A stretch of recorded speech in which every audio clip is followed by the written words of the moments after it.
পশ্চিমবাংলায় আজ হচ্ছেটা কি? বাংলার মানুষ আজ এত ক্ষিপ্ত কেন? কারণটা কি? সোশ্যাল মিডিয়াতে মানুষ এত ক্ষোভে ফেটে পড়ছে কেন? কারণ একটাই, #জাস্টিস মৌমিতা দেবনাথ। তার এই ট্রমাটিক বেদনাদায়ক মৃত্যু আমরা কেউ মেনে নিতে পারছি না মেনে নিতে।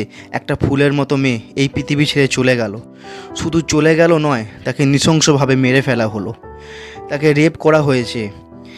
150 গ্রাম স্পাম পাওয়া গেছে তার শরীর থেকে, যেখানে শরীরে 50 গ্রামস এর বেশি স্পাম ট্রান্সফার করা যেতে পারে না।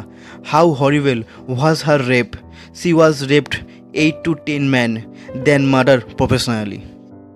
আর্জি করে দুই বন্ধুর সঙ্গে আমার দেখা হয়েছিল। ডিটেলসে সব কিছু শুনলাম। সবাই এতক্ষণে যা যা শুনেছে প্রায় সবটাই সত্যি। ওদের ধারণা এই আন্দোলন খুব শীঘ্রই ডিফিউজ হয়ে যাবে। ঘটনা হলো, অ্যাডমিনিস্ট্রেশন, হসপিটাল অথরিটি, পুলিশ সব জানে, কিন্তু কেউ সেভাবে এটা সলভ করতে চাইছে না।